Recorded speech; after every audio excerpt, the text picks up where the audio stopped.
Dipali eating show and creativity. তোমরা সবাই কেমন আছো? নিশ্চয়ই খুব খুব ভালো আছো। আমরাও মোটামুটি আছি। তো দেখো, আজকে আবার একটা রেসিপি নিয়ে পৌঁছে গেছি তোমাদের সঙ্গে শেয়ার করব বলে রান্নাঘরে। তো রেসিপিটার নামটা আমি আগে বলেই দিই তোমাদেরকে। সেটা হচ্ছে ঝিঙে আর লাউ ডাঁটা আর আলু দিয়ে কাতলা মাছের ঝোল।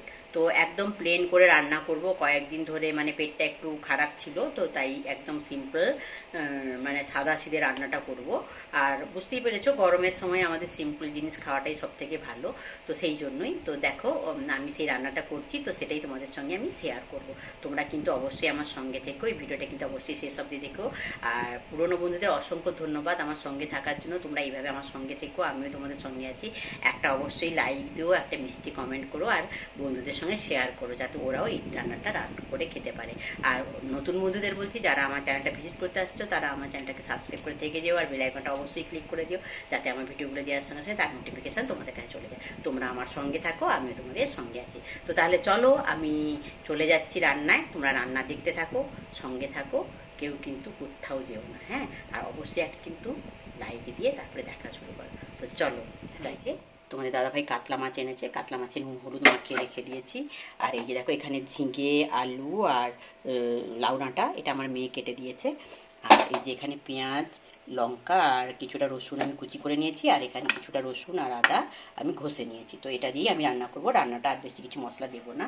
তো আগে কড়াইটা বসিয়ে দিয়েছি উনুনে। তবে আমি একটা জিনিস করেছিলাম, তাই জন্য দেখতে পাচ্ছ কড়াইটা কেমন কালো কালো একটু লাগছে, যদিও ধুয়ে নিয়েছি। তো দেখো, এই যে এটা আমি কি বলো তো শুশনি শাক, আর তার সঙ্গে কিছুটা ওই কি বলে যেটা খসলা শাক বা নোটে শাক বলে, সাদা নোটে, ওইটা ভেজেছি। তো তাই জন্য এটাকে একটু এরকম লাগছে। তো তোমরা সেটা কিছু মনে করো না, এটা কিন্তু ভালোই ধোয়া আছে। তো এবারে আমি মাছগুলো ভেজে নেবো আগে, তারপর আমি রান্নাটায় যাবো। তো তোমরা দেখতে থাকো আর সঙ্গে থাকো, কেউ কোথাও যেও না কিন্তু। তো কড়াইটা আমি তো অনেকক্ষণ আগে বসিয়ে দিয়েছি। এবারে আমি একটু তেল দিয়ে দিলাম, আর দিয়ে দেবো একটু হলুদ, কেননা মাছটা যেহেতু ভাজবো। কেননা মাছ ভাজার সময় খুবই ভয় লাগে। একদিন তো দেখেছিলে কীভাবে তেল ছিটকে আমার গোটা গায়ে, মানে গলা থেকে মুখ থেকে চতুর্দিকে ছড়িয়ে গেছিলো। তাও আমি সেদিন কী করবো, আর যখন অ্যাক্সিডেন্ট থাকে তখন তো হয়েই যায়, কিছু করার থাকে না।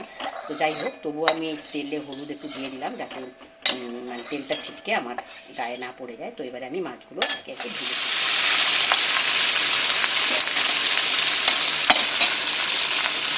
তো দেখো বন্ধুরা, মাছের পিসগুলো কিন্তু বেশ বড়ো বড়ো, বিশাল বড়ো বড়ো রয়েছে। এটা কাতলা মাছ, কাতলা মাছের পিস।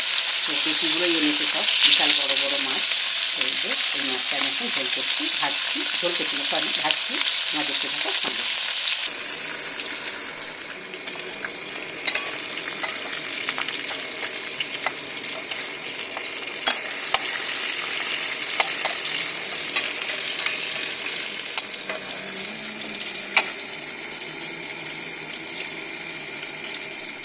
দেখো বন্ধুরা, আমি আবার মেন রান্নায় চলে এসেছি। এটা তেল, মাছ ভাজার তেল, আর তার সঙ্গে আর একটু তেল অ্যাড করে দিলাম।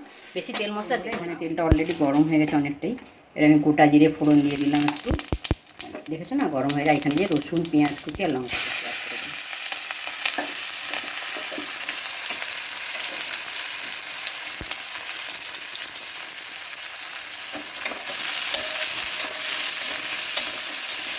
সুন্দর একটা গন্ধ বেরোচ্ছে। এবারে যেটা দেবো আমি, সেটা হচ্ছে নুন, পরিমাণ মতো নুন আমি এখানে দিয়ে দিলাম।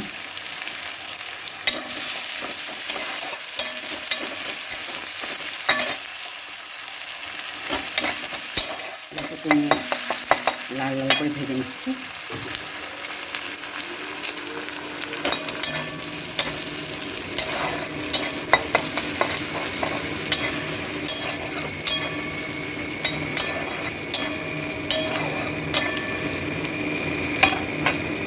দেখো, এই যে পেঁয়াজগুলো লাল লাল করে ভাজা হয়ে গেছে। এবারে এই যে মশলাগুলো দিয়ে দেবো। এবার সবই কিন্তু ক্যাপারে ঘষে নিয়েছি, মিক্সিতে বাটিনি, যেহেতু ঝোলটা আমি পাতলা পাতলা করবো, তাই বেশি মশলা দেবো না। এই মুহূর্তে একটু জল দেবো, জল জল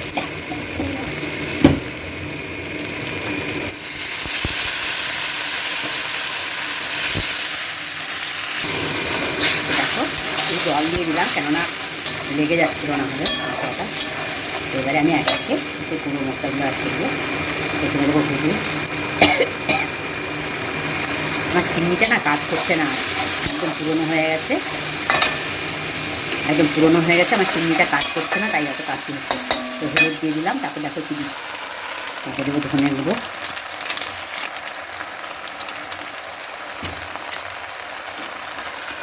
তারপর দিয়ে দেবো।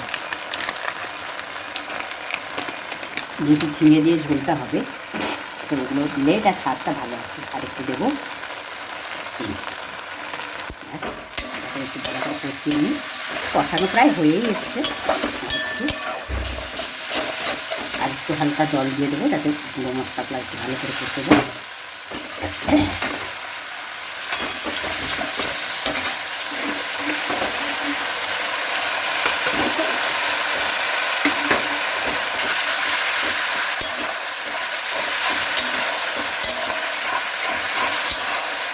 কষানো আমার হয়ে গেছে। এবারে দেখো একটু ঝিঙে আলুটাগুলো কেটে রেখেছে। আসলে অনেক দিন থেকে কী হয়েছে বলো তো, অনেকগুলো ঝিঙে কিনে আনা হয়েছিল, ওই ঝিঙেগুলো রান্না হচ্ছিল না, তাই মেয়েকে বললাম সব ঝিঙেগুলোই কেটে দে, ঝোল থাকলে একটু খেতে যাবে। আমার তো এমনি রান্না একটু দেরি করেই বসে, ঝোল থাকলে রাত্রে খেয়ে নেবে। আর মাছও তোমরা দেখলে 4 পিস মাছ, তো এখন তো আমাদের 3 পিস লাগবে, আর 1 পিস মাছ তো খেতে যাবে, সেটা রাত্রে নিয়ে বা তার বাবা তো একদিন খেয়ে নেবে। আর দুজনেও ভাগ করে খেতে পারে, কেননা মাছের পিসগুলো অনেক বড় বড়ই আছে, আর আমি তো খাবো না রাত্রে মাছ। তো দেখো এই যে এখন মশলাতে এই সবজিগুলোকে আমি মশলায় মিশিয়ে দিচ্ছি, আমি সবজির মধ্যে মশলাটা মিশিয়ে দিচ্ছি। আর তোমরা তো জানো এবারে ঝিঙে থেকে অনেকটাই জল বেরোবে, তো ঝিঙেটা যেহেতু অনেকদিন আগে আনা হয়েছে, তো কতটা জল বেরোবে বুঝতে পারছি না, একটু শুকনো শুকনো হয়ে গেছে। তো এবারে আমি এটাকে একটু গ্যাসটা কমিয়ে ঢাকা চাপা দিয়ে দিলাম, তারপরে আবার আসছি। তো দেখো বন্ধুরা, এবারে আমি ঢাকাটা খুলছি।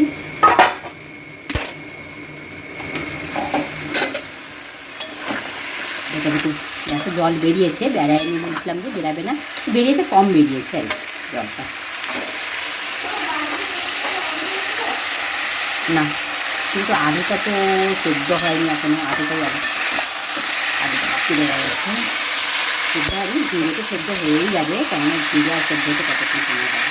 ওই যে ঝিঙেটা সেদ্ধ হয়ে গেছে, কিন্তু আলুটা মেয়েটা একটু বড়ো বড়ো করে কেটে না, এই তো সেদ্ধ হয়ে গেছে। কিছু আলু সেদ্ধ হয়ে গেছে, কিছু আলু একটু বাকি কেটে গেছে, হয়তো থাক, কোনো অসুবিধা নেই। আর একটু এবার আমি আর ঢাকা টাকা দেবো না, একটু কষিয়ে নিয়ে আমি পরিমাণ মতো জল একটু দিয়ে দেবো।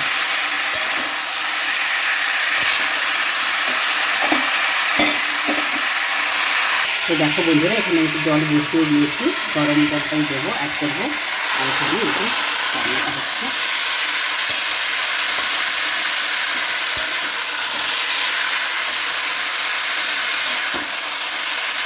তো ঝিঙে আলু দিয়ে আমি মাছের ঝোল করেছি, আবার লাউ ডাঁটা দিয়েও মাছের ঝোল করেছি। তো কোনোদিন কিন্তু আমি ঝিঙে মানে লাউ ডাঁটা দুটো একসঙ্গে দিয়ে ঝোল করিনি, তো আজকে করলাম, কেননা আজকে আমি লাউ ডাঁটা দিয়েই ঝোলটা করবো ভেবেছিলাম। আর যেহেতু ঝিঙেটা নষ্ট হয়ে যাচ্ছিলো, তাই আমি ভাবলাম তাহলে ঝিঙে আলু আর লাউ ডাঁটা তিনটে দিয়েই আমি, মানে ঝিঙের সঙ্গে লাউ ডাঁটা দিয়েই ঝোল করি না, কেমন হয় দেখি। তো নতুন নতুন জিনিস খেতে তো লোকের মানে মানুষের সবারই, আমাদের ভালোই লাগে জানো তোমরা। তো তাই ভাবলাম ঝিঙের সঙ্গে আমি লাউ ডাঁটাও দিয়ে দিয়েছি। তো ঝিঙেটাও পেট ঠান্ডা করে, লাউ ডাঁটাও পেট ঠান্ডা করে, তো অসুবিধে কিছু হবেই না, বরং মনে হয় আমার টেস্টটা ভালোই আসবে। তো দেখো এখানে আমার এটা হয়েই গেছে, শুধু জল মানে জলটা, হ্যাঁ জলটাও গরম হয়ে গেছে, এবার জলটা দিয়ে দেবো।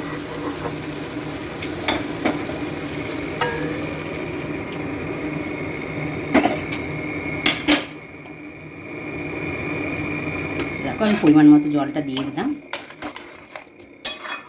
আলু টালু সবই তো সেদ্ধ হয়ে গেছে, তাই বেশি জল আর লাগবে না। একটা আলু মনে কিছু একটা সমস্যা ছিল, কারণ দেখছি একটা আলু খুব সুন্দর সেদ্ধ হয়ে গেছে, আর একটা আলু একটু বাকি আছে, তো বাকি জলটাও আমি দিয়ে দিলাম। আর একটুখানি জল ছিল গরম জল, তো সেটাও আমি অ্যাড করে দিলাম। দিয়ে এটা আমি এখন একটু ঢাকা চাপা দিয়ে দেবো, তারপর লাস্টে মাছটা আমি অ্যাড করছি। এটা একটু ফুটে যাক, এবার আমি ঢাকাটা তুলে নিচ্ছি। এটাকে ঝোলটা ফুটে এসেছে, এবারে মাছগুলো ছেড়ে দিচ্ছি। হ্যাঁ, এর মধ্যে একটা পটকা ছিল, সেই পটকাটা দেবো না, এই যে পটকাটা থাকবে, মাছগুলো ছেড়ে দিচ্ছি।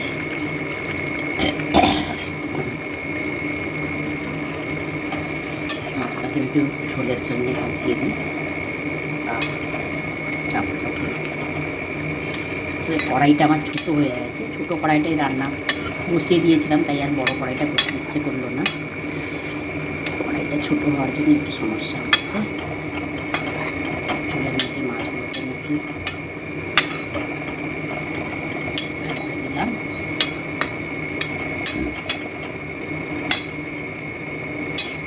ব্যাস, এবার আমি ঢাকা দিয়ে দেবো, যেটা হয়ে যাবে, আর বেশিক্ষণ লাগবে না। সবই তো হয়ে গেছে, শুধু মাছটায় ঝোলটা ঢুকতে যেটুকু সময়, সবই তো হয়ে গেছে। আর মাছের ঝোলটা ঢুকতে যতটুকু সময়, নাহলে তো রান্না আমার সবই সিদ্ধ হয়ে গেছে অলরেডি। ঝোলটা মাছের মধ্যে ঢুকে গেলেই কিন্তু আমার রান্নাটা কমপ্লিট হয়ে যাবে। কড়াইটা ছোটো হওয়ার জন্য একটু সমস্যা হচ্ছে। তো ছোটো কড়াইটাতেই আমি রান্না বসিয়ে দিয়েছিলাম, তাই বড়ো কড়াইটা আর করতে ইচ্ছে করলো না। তো দেখো এই যে টকবক করে ফুটছে, একটু ফুটে গেলেই কিন্তু আমার রান্নাটা অলরেডি কমপ্লিট হয়ে যাবে। তো তোমরা কিন্তু অবশ্যই সেই সবজি দেখো। হ্যাঁ ঠিক আছে, চলো একদম ফাইনাল লুকটা করে দেখো। তো দেখো আমার ঝোলটা কমপ্লিট, আমি গ্যাসটা অফ করে দিলাম। তো তোমাদের এই যে দেখিয়ে দিচ্ছি, দেখো ওই যে আমার মেয়ে বলছে আমার বিড়ালটা আমাকে ওখান থেকে দেখছে। তো দেখো এই যে তাহলে আমার ঝিঙে, আলু, তারপরে লাউ ডাঁটা দিয়ে মাছের ঝোল কমপ্লিট। এটা হচ্ছে ফাইনাল লুক। আমি আর কিছুতে ঢালছি না, এখানেই তোমাদেরকে দেখিয়ে দিচ্ছি। তো আমি একটু জুসটা চেখেছি, দারুণ হয়েছে খেতে, খুব পাতলা পাতলা, খুব সুন্দর হয়েছে টেস্টটা। তো তোমরা কিন্তু দেখে বলো কেমন হয়েছে, কেননা তোমাদের তো আর খাওয়াতে পারবো না। তো এই দেখেছো নিশ্চয়ই কেমন লাগছে, এটা হচ্ছে ফাইনাল লুক। তো ঠিক আছে, চলো সবাই খুব ভালো থেকো, বাই।